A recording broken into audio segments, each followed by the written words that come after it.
Bulletin का आगाज करते हैं। आपको बताएं कि तुर्की और शाम में हौलनाक जलजले से हलाकतों की तादाद 4,500 से ज्यादा हो गई है। जलजले के बाद तुर्की और शाम में हर तरफ तबाही के मनाजिर है। कई इलाके सफाई हस्ती से मिट गए। आपको बताएं कि तबाहाल शुमाली शहर हल्ब खंडर बन चुका है, जबकि अदलिब में भी हर जानिब मलबे के ढेर हैं। हौलनाक जलजले से 25,000 से ज़ायद अफराद जख्मी हुए हैं। अस्पतालों में बिस्तरों और अद्वियात की किल्लत पैदा हो गई है। तुर्की में 7 रोज़ा सोग का ऐलान किया गया है, जबकि फ़िज़ा सोगवार है। अक़वाम मुत्तहिदा ने अमवात की तादाद 20,000 तक जाने का खदशा जाहिर कर दिया। अपने बेजान लख्ते जिगर को सीने से लगाए ये बाप अपनी किस्मत पर नोहकुना है। तुर्की में 2 और शाम में आने वाले एक जलजले ने कई इलाके सफाई हस्ती से मिटा दिए। खानदान के खानदान खत्म हो गए, हजारों लोग बेघर हो गए। मलबे तले दबे लोग रात भर मदद के लिए पुकारते रहे। शदीद बर्फबारी ने मुश्किलात में इजाफा कर दिया है। जंग से तबाहाल शामी शहर हल्ब सफाई हस्ती से मिट गया। अदलिब में भी हर तरफ बस मलबे के ढेर हैं। क्रेनों के जरिए मलबा हटाने की कोशिश की जा रही है। जलजला ददा इलाकों में आफ्टर शॉक्स का सिलसिला भी जारी है। तुर्की और शाम में अमवात का सिलसिला मुसलसल बढ़ रहा है। WHO ने खबरदार किया है कि जलजले से अमवात 8 गुना ज्यादा यानी 20,000 तक हो सकती हैं। तुर्की और शाम में तबाहकुन जलजले की पेशगोई 3 रोज कबल कर दी गई थी। नीदरलैंड से ताल्लुक रखने वाले मुहक्किक फ्रैंक होगर ने ट्विटर पर कुछ रोज कबल खित्ते में बड़े जलजले की पेशगोई की थी। फ्रैंक ने अपनी रिसर्च एजेंसी की पोस्ट को भी रीट्वीट किया, जिसमें ये बताया गया था कि पहले जलजले के बाद एक और बड़ा झटका आएगा। उनकी ये पेशगोई भी दुरुस्त साबित हुई। नीदरलैंड के मुहक्किक ने अपनी पेशगोई दुरुस्त साबित होने पर इजहार अफसोस करते हुए तुर्की के अवाम से यकजहती का इजहार किया है।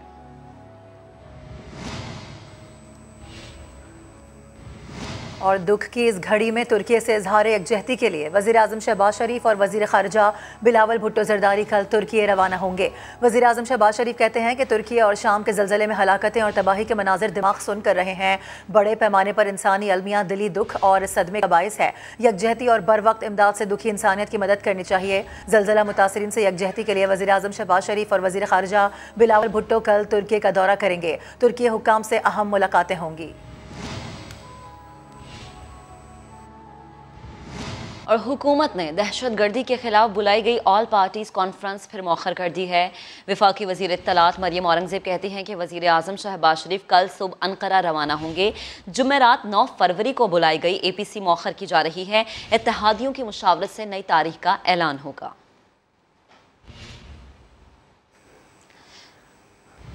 आपको अपडेट करें, वज़ीर आज़म शहबाज शरीफ की ज़ेर सदारत वफाकी काबीना इजलास में तुर्की में हौलनाक जलजले पर इजहार अफसोस किया गया है। वज़ीर आज़म शहबाज शरीफ ने कहा है कि कीमती इंसानी जानों के ज़िया पर बेहद रंजीदा हैं। वज़ीर आज़म शहबाज शरीफ की ज़ेर सदारत वफाकी काबीना का इजलास हुआ है, जिसमें स्पेशली तुर्की में हौलनाक जलजले पर इजहार अफसोस किया गया है। आपको बताएं कि वज़ीर आज़म शहबाज शरीफ की जानिब से कहा गया है कि कीमती इंसानी जानों के ज़िया पर बेहद रंजीदा हैं। बात करेंगे, नुमाइंदा खुसूसी उस्मान खान हमारे साथ मौजूद हैं। उस्मान, मज़ीद क्या डिटेल्स हैं? जी बिल्कुल, वफाकी काबीना का इजलास वज़ीर आज़म की ज़रूरत जारी है, जिसमें 3 नुकाती एजेंडा ज़ेर गौर है। लेकिन वफाकी काबीना ने तुर्की में हौलनाक ज़लज़ले पर इजहार अफसोस किया है। वज़ीर आज़म और काबीना ने तुर्की के अवाम और हुकूमत से इजहार यकजहती किया है। वज़ीर आज़म शहबाज शरीफ ने काबीना अरकान को जो कल दौरा तुर्की पर जा रहे हैं उससे मुतल्लिक़ आगाह किया और उनका कहना था कि कीमती इंसानी जानों के ज़िया पर बेहद रंजीदा है। गमज़दा खानदानों से दिली हमदर्दी और ताज़ियत करते हैं और आजमाइश की इस घड़ी में पाकिस्तान अपने भाई तुर्की और उसके अवाम के साथ है। ये भी कहना था कि जल्जले की तबाही से निपटने में पाकिस्तान तुर्की की हुकूमत और अवाम का भरपूर ताउन करेगा। मुल्क की जो मजमूई सूरत हाल है वो भी ज़ेर गौर है और 3 नुकाती एजेंडा जो है वो ज़ेर बहस लाया है इजलास। सही, वज़ीर आज़म शहबाज शरीफ की ज़ेर सदारत वफाकी काबीना का इजलास हुआ है। इससे मुतालिक आप आगाह कर रहे थे, आपका बेहद शुक्रिया। अपने नाज़रीन को बताएं कि वफाकी काबीना का तुर्की में हौलनाक जलजले पर अफसोस का इजहार वज़ीर आज़म की जानिब से कहा गया है कि कीमती इंसानी जानों के ज़िया पर हम बेहद रंजीदा हैं। आजमाइश की इस घड़ी में तुर्की और उसके अवाम के साथ खड़े हैं। ऐसे में वज़ीर आज़म शहबाज शरीफ कल रवाना भी हो रहे हैं तुर्की। वहाँ पर अहम मुलाकातें भी वज़ीर आज़म शहबाज शरीफ करेंगे तुर्की हुकाम के साथ, और साथ ही बिलावल भुट्टो ज़रदारी भी उनके हमरा होंगे। तो आपको बता दें कि वज़ीर आज़म शहबाज शरीफ की ज़ेर सदारत वफाकी काबीना का इजलास हो रहा है और उसमें ख़ास तौर पर वफाकी काबीना ने तुर्की में हौलनाक जलजले पर अफसोस का इजहार किया है। अस्करी क़यादत ने तुर्की में जल्जले से जानी और माली नुकसान पर दुख का इजहार किया है। Chairman joint chiefs of staff committee और सर्विसेज चीफ ने मुतासरीन से इजहार ताज़ियत किया। Army chief general Asim Munir की हिदायत पर पाक फ़ौज के 2 दस्ते तुर्की रवाना कर दिए गए हैं। ISPR के मुताबिक पाक फ़ौज के दस्तों में urban search and rescue team के माहिरीन, स्नाइपर डॉग्स, खुसूसी आलात, मेडिकल टीम, 30 बिस्तरों का मोबाइल अस्पताल, खैमे, कंबल और दीगर सामान शामिल हैं। इमदादी दस्ते पाक फ़ज़ाइया के तैयारे से तुर्की के शहर अदाना रवाना होंगे। ये दस्ते ज़लज़ला मुतासरा इलाकों में इमदादी कामों की तकमील तक वहाँ रहेंगे। पाकिस्तानी फ़ौज और अवाम तुर्क भाइयों के हमरा है हर मुमकिन मदद फराहम करेंगे। तो आपको अपडेट कर रहे हैं, अस्करी क़यादत ने तुर्की में ज़लज़ले से जानी और माली नुकसान पर गहरे दुख का इजहार किया है। Chairman joint chiefs of staff committee और सर्विसेज चीफ ने मुतासरा इलाकों में इमदादी सामान भेजा है। मुतासरीन से इजहार ताज़ियत किया है।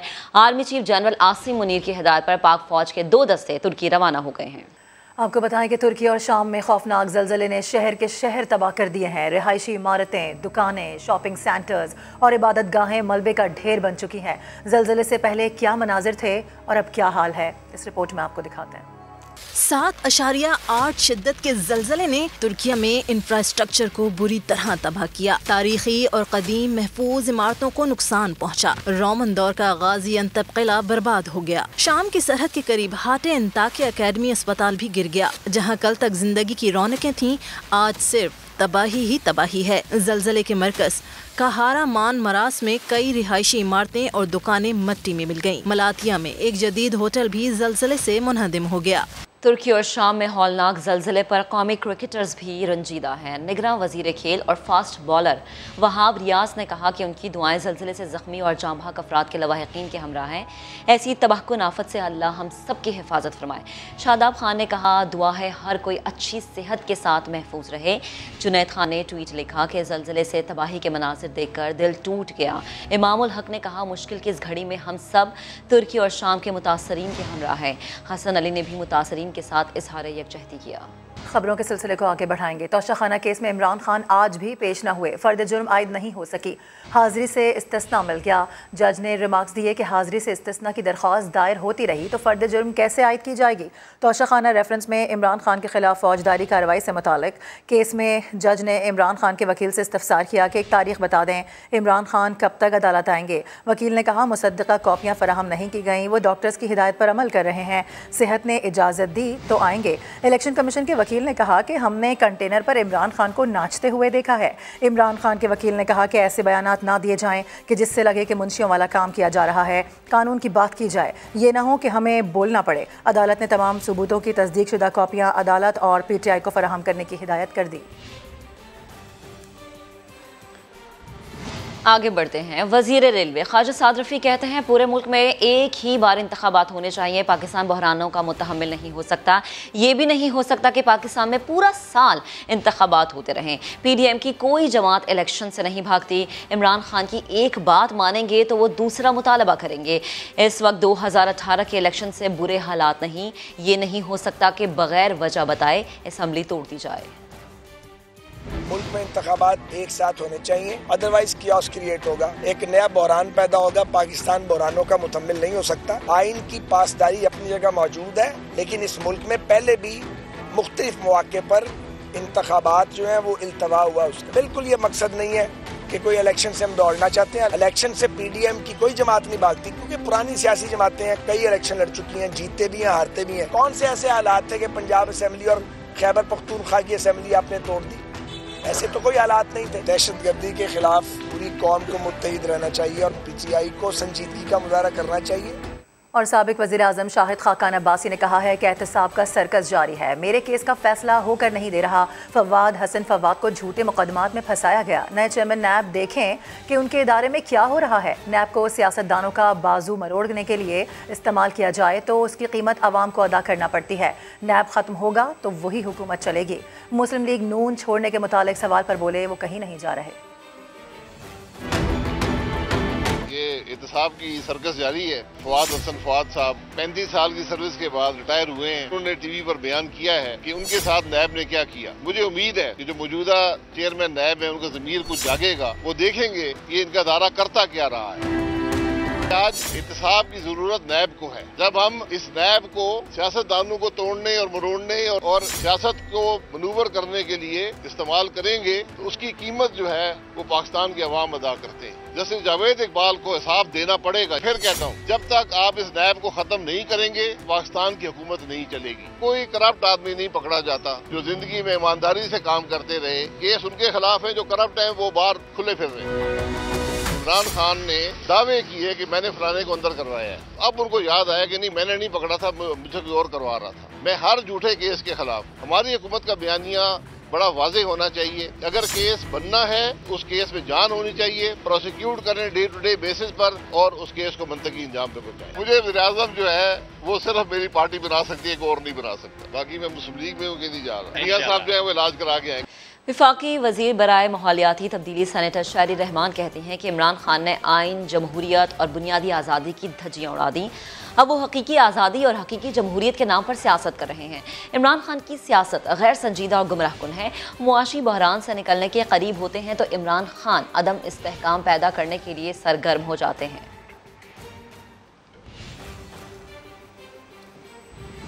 और साबिक वज़ीर आला पंजाब चौधरी परवेज़ इलाही की गुजरात में रिहाइशगाह पर FIA का पुलिस की भारी नफरी के हमरा छापा।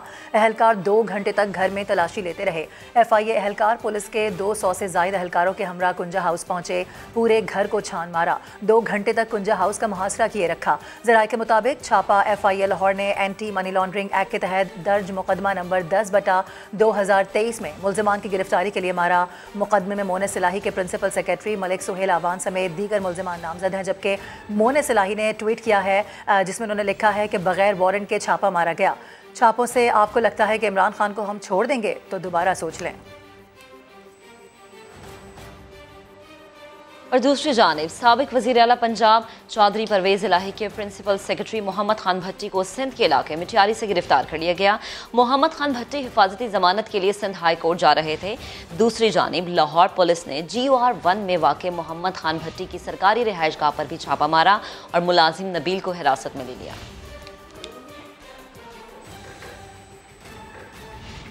और अभी खबर यह है कि PTA ने विकीपीडिया की सर्विसेज को बहाल कर दिया है। तौहीन आमेज मवाद न हटाने पर विकीपीडिया को पाकिस्तान में 4 फरवरी को ब्लॉक किया गया था। वज़ीर-ए-आज़म शहबाज शरीफ ने विकीपीडिया को बहाल करने की हिदायत की थी। वज़ीर-ए-आज़म ने मामले पर वज़ीर IT अमीनुल हक की सरबराही में 5 रुकनी कमेटी कायम की है। कमेटी 1 हफ्ते में वफाकी काबीना को सिफारिशात पेश करेगी।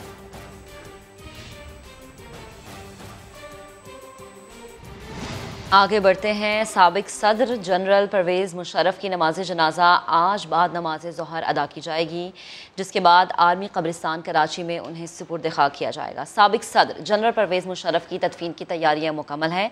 आर्मी कब्रिस्तान का इंतज़ाम रेंजर्स और आर्मी के जवानों ने संभाल लिया। नमाज जनाजा में आला फ़ौजी और सिविल हुकाम समेत मुतअद्दिद अहम शख्सियात की शिरकत मुतवक्के है। परवेज़ मुशर्रफ एतवार की सुबह दुबई में इंतकाल कर गए थे। तो आपको अपडेट कर रहे हैं कि जनरल रिटायर्ड परवेज़ मुशर्रफ की नमाज जनाजा आज बाद नमाज ज़ोहर अदा की जाएगी, जिसके बाद आर्मी कब्रिस्तान कराची में उन्हें सुपुर्द खाक किया जाएगा। साबिक सदर जनरल परवेज़ मुशर्रफ की तदफीन की तैयारियां मुकम्मल कर ली गई हैं। आर्मी कब्रिस्तान का इंतज़ाम रेंजर्स और आर्मी के जवानों ने संभाल लिया। Welcome back. Sindh high court ने कराची के इलाके मवाज गोट और किमाड़ी में पुरस्कार हलाकतों से मुताल्लिक केस में पुलिस को तमाम हलाकतों का मुकदमा दर्ज करने का हुक्म दे दिया है। अदालत ने रिमार्क्स दिए हैं कि रोज़ इंसानी जानें ज़ाया होती रहेंगी, कोई पूछने वाला नहीं होगा। अदालत का ये भी कहना है कि ये तो SHO की जिम्मेदारी थी कि रियासत की तरफ से मुकदमा दर्ज करता। इरफानुल हक रिपोर्ट कर रहे हैं। किमाड़ी में 2020 और 2023 में जहरीली गैस से हलाकतों से मुतालिक केस की सिंध हाई कोर्ट में समाअत हुई। अदालत ने IG सिंध से इस्तफसार किया, हालिया वाक़यात में कितने अफराद हलाक हुए। IG साहब, IG सिंध ने बताया मजमूई तौर पर 18 हलाकतें हुई। अदालत ने कहा अगर 18 हलाकतें हैं तो तमाम का मुकदमा क्यों दर्ज नहीं हुआ। रोज इंसानी जानें ज़ाया होती रहेंगी, कोई पूछने वाला नहीं होगा। ये तो SHO की जिम्मेदारी थी, रियासत की तरफ से मुकदमा दर्ज करता, इसमें किसी दरखास्त का क्यों इंतजार कर रहा था। ऑनरेबल चीफ जस्टिस साहब ने दी कि इसमें सीनियर लेवल की पुलिस अपनी टीम कॉन्स्टिट्यूट करे और हम कोऑर्डिनेशन करें कंसर्न एजेंसी से और इसको जो काज है उसको डिटर्मिन करने की कोशिश करें। और बिसाइड्स उन्होंने कहा कि भाई जितने कंप्लेंट इसमें हैं उनके आप केस रजिस्टर्ड करें और अलहदा केस रजिस्टर्ड करें, तो हम उसके अलहदा केस रजिस्टर करने जा रहे हैं। अदालत ने डिप्टी कमिश्नर किमाड़ी को झाड़ पिलाते हुए बोलने से रोक दिया। कहा आपको तो ओहदे पर ही नहीं रहना चाहिए, आपको मालूम ही नहीं क्या हुआ है। डिप्टी कमिश्नर किमाड़ी ने कहा, मेरे जिले की हुदूद में सिर्फ 3 हलाकतें हुई, गैस से मौत वाक़ई नहीं हुई। अदालत ने डिप्टी कमिश्नर को कहा कि आप जाकर जमीनों को संभालें, आपका ये काम नहीं है, क्यों बार बार बोल रहे हैं। अदालत ने रिमार्क्स दिए, मुकदमा दर्ज हुआ, तफ्तीश हुई, उसके बाद फाइल बंद। ऐसा नहीं होना चाहिए। केस की तफ्तीश SSP रैंक से कम ऑफिसर के पास नहीं होनी चाहिए। जितनी हलाकतें हुई हैं सबका मुकदमा दर्ज होना चाहिए। जो लोग नाअहल उन्हें फौरी हटाएं और जिम्मेदार ऑफिसर से तहकीकात कराएं। खबर है लाहौर से, जहां पासपोर्ट दफातर के बाहर पासपोर्ट के हुसूल के लिए लंबी कतारें लगी हुई हैं। इसकी वजह क्या है, बात करेंगे। कासिम अरशद हमारे साथ मौजूद हैं। कासिम, क्या वजह है इसकी, क्या बताया जा रहा है?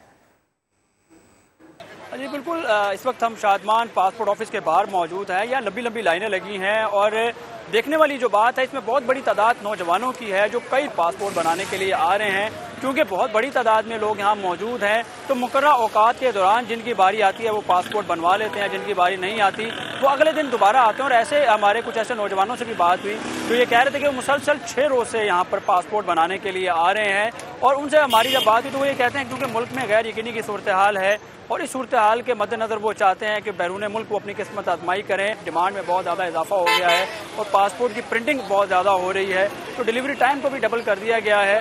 तमाम यहाँ जो अफराद मौजूद हैं, जो दरख्वास्त गुजार मौजूद हैं, वो चाहते हैं कि वो जल्द से जल्द अपना पासपोर्ट बनवाएं और बैरून मुल्क के लिए अपनी राहें हमवार करें। जी, अब आपको बताएं, कराची 3 हट्टी रोड के करीब फिल्म की शूटिंग के दौरान झगड़ा हुआ। वाक़े का मुकदमा जमशेद क्वार्टर थाने में दर्ज कर लिया गया। फिल्म शूटिंग के दौरान प्रोडक्शन टीम के अमले पर तशद्दुद के इल्ज़ाम में 6 अफराद को गिरफ्तार कर लिया गया। पुलिस के मुताबिक 3 हट्टी रोड के करीब घर में फिल्म की रिकॉर्डिंग जारी थी कि मुश्तिल पड़ोसी घर में दाखिल हुए और झगड़ा किया। वाक़े के ज़ख्मी अफराद को अस्पताल मुंतकिल कर दिया गया। मुकदमा प्रोड्यूसर की मुद्दत में दर्ज कर लिया गया। फिल्म रिकॉर्डिंग पर पड़ोस में रिहाइश पजीर अफराद ने एतराज़ किया था।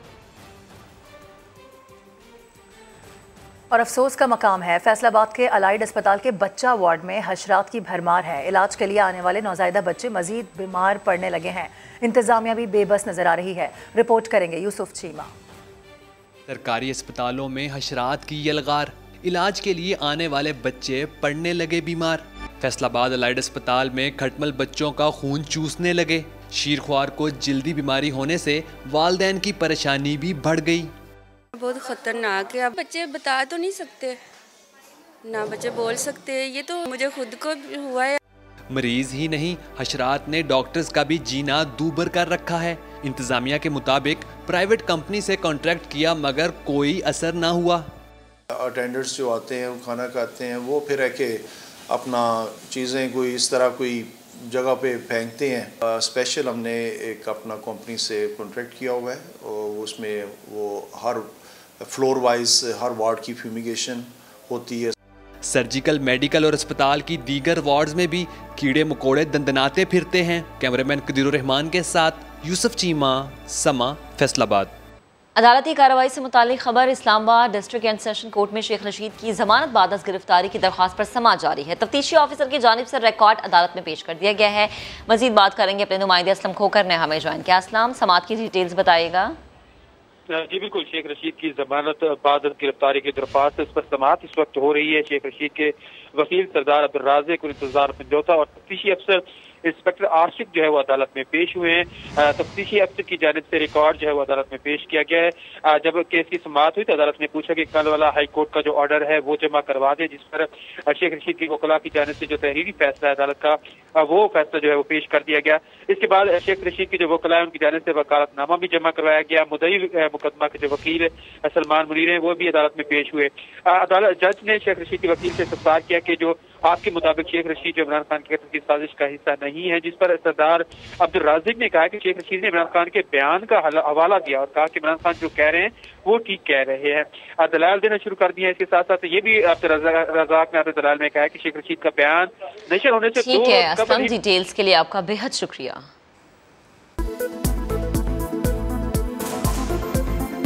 Welcome back once again. आपको बताएं कि इस्लामाबाद हाई कोर्ट में पीपल्स पार्टी, मुस्लिम लीग नून और JUI के खिलाफ पार्टी फंडिंग केस की समाअत हुई। इलेक्शन कमीशन ने पेशरफ्त रिपोर्ट जमा करा दी है। अदालत ने स्क्रूटनी जल्द मुकम्मल करने के लिए इलेक्शन कमीशन को चार्टर्ड अकाउंटेंट और फोरेंसिक एक्सपर्ट हायर करने की हिदायत की है। चीफ जस्टिस आमिर फारूक ने रिमार्क्स दिए हैं कि आज भी करोड़ों की ट्रांजेक्शन्स बैंक में होती हैं। फैसलाबाद और कराची में करोड़ों का बिजनेस पर्चियों पर हो रहा है। IMF चाहता है कि डॉक्यूमेंटेड इकोनॉमी हो। 1 करोड़ का चेक देने वाला क्या इस रकम पर टैक्स रिबेट लेता है? मज़ारों की आमदन करोड़ों में है, जिसका कोई हिसाब किताब ही नहीं होता। बदकिस्मती है कि मुल्क में एक मुतवाज़ी इकोनॉमी भी है जो ज़्यादा मजबूत है। DG लॉ इलेक्शन कमीशन ने मौक़िफ़ अपनाया कि हज़ारों ट्रांजेक्शन्स का मामला है, हम काम कर रहे हैं। PTI वकील ने इम्तियाजी सलूक का गिला किया और साथ ही इलेक्शन कमीशन पेशरफ्त रिपोर्ट की कॉपी फराहम करने की इस्तदा कर दी। केस की समाअत 2 मार्च तक मुलतवी कर दी गई है। आगे बढ़ते हैं, हैदराबाद का रुख करेंगे, जहां महलनुमा एक घर ऐसा भी है जिसकी हैसियत वक्त के साथ बदलती गई है। अब ये घर म्यूजियम में तब्दील हो चुका है। इसकी क्या तारीख है, क्या कहानी है, इम्तियाज अली अपनी रिपोर्ट में बता रहे हैं। हैदराबाद के पक्का कला के करीब मुखी हाउस, जिसे बनाने वाले जेठ आनंद मुखी का इसरार था कि इसे महल कहा जाए। 100 साल पुरानी इस इमारत को देखकर ऐसा लगता है कि ये 2 से 3 साल पहले ही बनाई गई हो। शान और शौकत वाली ये इमारत किसी महल से कम नहीं लगती। शहर के शोर से दूर रखने के लिए इटालियन आर्किटेक्ट ने इमारत बड़ी महारत से तैयार की। भारतीय शहर जोधपुर से खुसूसी तौर पर पत्थर मंगवाए गए, माहिर कारीगरों की मदद से नक्श बनवाए गए। 2009 में डिपार्टमेंट ऑफ एंटीक्विटीज ने इसको हेरिटेज डिक्लेयर किया। हेरिटेज डिक्लेयर करने के बाद सबसे पहले जो मरहला था इसको रिस्टोरेशन का था, तो इस फैमिली से रब्ता किया गया।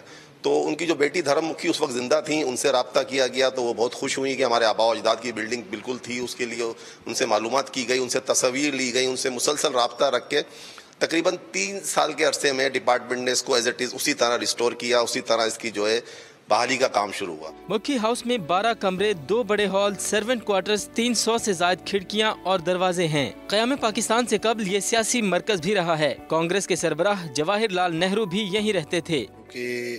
आज से 103 साल पहले का बना हुआ है। जैसे कि आप देख सकते हैं कि इसमें जो जो चीज़ें सारी बनी हुई हैं वो वैसी की वैसी आज तक वैसी की वैसी पड़ी हुई है ना, वैसी बनी हुई है। ज़बरदस्त, हर चीज़ वैसी की वैसी। आप देखें टाइल भी वही है, बिल्डिंग भी वही, स्ट्रक्चर। इधर बड़े बड़े सियासतदान और कांग्रेस जब ये मुल्क हमारा 2 पार्टीशन में हुआ, ये उससे पहले की बनी हुई है। ये शाहकार है जो उस दौर में बनाया था जब लोग कच्चे घरों में रहते थे, और उस दौर में उन्होंने ये एक महलनुमा जगह बनाई जो मेरे ख्याल से कुछ ही अरसे यहाँ पे रहे होंगे। उसके बाद पार्टीशन हुआ तो वो लोग यहाँ से शिफ्ट हो गए, मगर वो अपनी यादगार यहाँ छोड़ गए। पाकिस्तान बनने के बाद मुखी खानदान मुल्क छोड़ गया तो महलनुमा घर में 1957 में सरकारी दफातर और स्कूल बनाए गए। 2008 में आसार कदीमा ने इसे विरसा डिक्लेयर कर दिया। यहाँ आने वाले हर शख्स का इस्तकबाल रेड कारपेट से होता है। कैमरामैन जमील पठान के साथ इम्तियाज अली खावट, समा, हैदराबाद। उधर मुल्तान में पार्क्स एंड हॉर्टिकल्चर अथॉरिटी ने फ्लाईओवर्स के बेरौनक पिलर्स और प्लांटर्स को दीदा जेब बना दिया है। रिपोर्ट करेंगे मोहसिन अली। शहर के चौकों और चौराहों पर अब बिखरेंगे मुल्तानी सकाफत के खूबसूरत रंग। PHA इंतजामिया ने मुल्तान के फ्लाईओवर्स पर ब्लू पॉटरी का काम शुरू कर दिया। मुझे तो बहुत अच्छा लग रहा है कि फ्लाईओवर्स के नीचे ये अच्छी आर्ट हुई है, एग्रीकल्चर को दिखाया है हमारे मुल्क की और पंजाब की स्पेशली, तो आई फील वेरी गुड। तो ये बहुत इम्पैक्ट अच्छा जाता है क्योंकि यहाँ मेन किला लग रहा है और यहाँ टूरिज्म और बहुत से बाहर से लोग इधर जहाँ से गुजर होता है। मुख्तलिफ रंगों से दरबारों और मुल्तान शहर की खूबसूरत इमारतों की नक्शो निगारी का सिलसिला जारी है, जो शहरियों की तवज्जो का मरकज बन चुका है। ये शहर की खूबसूरती के लिए PHA मुल्तान जो है वो ब्लू पॉटरी वर्क कर रहा है और पिलर्स पर हम खूबसूरत पेंट कर रहे हैं, जिससे कि मेट्रो रोड की खूबसूरती में इजाफा हो गया है। वहाँ पर मैंने प्लांटेशन भी की हुई है और पब्लिक प्राइवेट पार्टनरशिप के तहत हम ये काम कर रहे हैं। शहरियों का कहना है कि इस तरह की पेंटिंग से जहाँ शहर की खूबसूरती में इजाफा होगा, वही मकामी सकाफत को भी उजागर किया जा सकेगा। कैमरामैन चौधरी महबूब के साथ मोहसिन अली, समा, मुल्तान।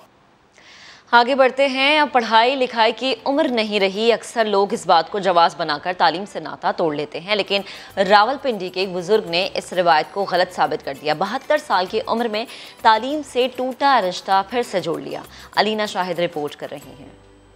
1 हफ्ते में टोटल काम करती और ये 3 अच्छा। रावलपिंडी के 72 साला अब्दुल हफीज मीर इलामा इकबाल ओपन यूनिवर्सिटी में मैट्रिक के स्टूडेंट हैं। घरेलू मजबूरियों और जिम्मेदारियों का पहाड़ बचपन में इनकी तालीम की राह में हायल हो गया था। छोटे बहन भाइयों के बाद बच्चों की पढ़ाई में उम्र कट गई। ये जिम्मेदारियां खत्म हुई तो दिल में शौक़े इल्म के तार फिर बजने लगे। बड़ा मुश्किल वक्त था, इसलिए हमारी पढ़ाई जारी नहीं हो सकी। बच्चों माशाल्लाह पढ़ लिख गए अल्हम्दुलिल्लाह। थोड़ा इनकरेज मेरे बेटे ने किया, फिर मैं भी सोच रहा था कि तालीम अच्छी बात है, इसमें कोई कैद नहीं है, उम्र की कोई कैद नहीं, पढ़ना चाहिए। घर के बड़े अमूमन बच्चों को पढ़ाते या सिखाते हैं, लेकिन अब्दुल हफीज को अपने बच्चों से सीखने में भी कोई आर महसूस नहीं होती। मेरी बहू जो है ना माशाल्लाह कोई चीज़ समझ मुझे गाइड करती, पढ़ाती है। अब्दुल हफीज साहब कहते हैं कि जब हमारे प्यारे आका सल्लल्लाहु अलैहि वसल्लम का फरमान है कि महद से लहद तक तालीम हासिल करो, तो फिर हम उम्र की पाबंदी लगाने वाले कौन होते हैं। 72 साला अब्दुल हफीज मीर ने साबित कर दिखाया कि तालीम के हुसूल और इल्म से मोहब्बत के लिए उम्र की कोई कैद नहीं होती। कैमरामैन अवैस काजी के साथ अलीना शाहिद, समा, इस्लामाबाद। और इसमें कोई दो राय नहीं कि जिस मुल्क की कौम सेहतमंद उसका मुस्तकबिल भी रोशन। ये राज नौजवानों ने पा लिया है। यही वजह है कि शहर शहर अब वर्जिश गाहें आबाद हो रही हैं। घर हो या दफ्तर, मोबाइल फोन, कंप्यूटर, लैपटॉप के साथ डिजिटल दौर में मामूलात ने इंसानी सेहत और तंदुरुस्ती दांव पर लगा दी। इस मशीनी जिंदगी में इंसान के लिए अपने कल पुर्जे दुरुस्त रखने का शऊर भी तेजी से उजागर हो रहा है। वर्जिश को मामूल बनाने वाले कहते हैं जिंदगी का मकसद कुछ भी हो, इसे पाने के लिए सेहत, चुस्ती और फुर्ती बहुत ज़रूरी है। फिटनेस ये एक चीज़ है कि जिसमें इंसान हेल्दी एक लाइफस्टाइल की तरफ जाता है। तो नौजवान वगैरह होते हैं, उनको एक मौका मिलता है कि वो अपने आप को एक्सप्रेस कर सकें। फिटनेस जो है वो लोग अपनी रूटीन में करें और इसको अपनी एक रूटीन का हिस्सा समझें। आपकी फिजिकल एक्सर्शन वो बहुत ज़रूरी है। नौजवानों का ये भी कहना है कि वर्जिश गाहों में रश लगा रहे तो फिर अस्पताल वीरान होते देर नहीं लगेगी। दुनिया में पूरी में इस वक्त जो एक्सरसाइज है वो अल्टरनेटिव मेडिसिन के तौर पे ली जा रही है। तो अब जो हमारी बीमारियों का जो इलाज है वो डॉक्टर्स और हॉस्पिटल्स के पास नहीं रहा, वो अब हेल्थ। अभी आपको खबर देते हैं, लापता 3 शहरी घर वापस आ गए हैं। सिंध हाई कोर्ट ने शहरियों की वापसी पर इत्मीनान का इजहार किया है। अहम और अच्छी खबर इसे कहा जा सकता है। लापता 3 शहरी घर वापस आए हैं और सिंध हाई कोर्ट ने शहरियों की वापसी पर इत्मीनान का इजहार किया है। तवील अरसे से लापता 3 शहरी घर वापस आ गए हैं और बाहिफाजत वापसी पर अदालत की जानिब से इजहार इत्मीनान। अल्लाह ताला का शुक्र है शहरी घर वापस आए हैं। जस्टिस नेमतुल्लाह के रिमार्क सामने आए हैं। अदालत की जानिब से रिमार्क्स ये कहे हैं कि भरपूर काविशों से लापता अफराद वापस आना शुरू हो गए हैं। आगे बढ़ेंगे। ननकाना साहब में ऑल पाकिस्तान घोड़ा रक्स का मेला सजाया गया। मुल्क भर से आए खूबसूरत घोड़ों ने ढोल की थाप पर रक्स किए। रिपोर्ट करेंगे मलिक उस्मान।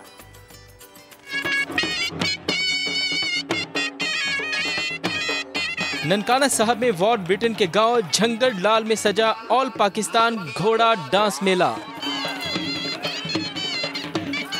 मेले में न सिर्फ ननकाना साहब बल्कि दीगर अजला से भी लोग शरीक हुए। आज़ाद कश्मीर, झंग, भरवाना, पाकपतन समेत दीगर शहरों से भी 150 से ज़ायद घोड़ों ने मुकाबले में हिस्सा लिया।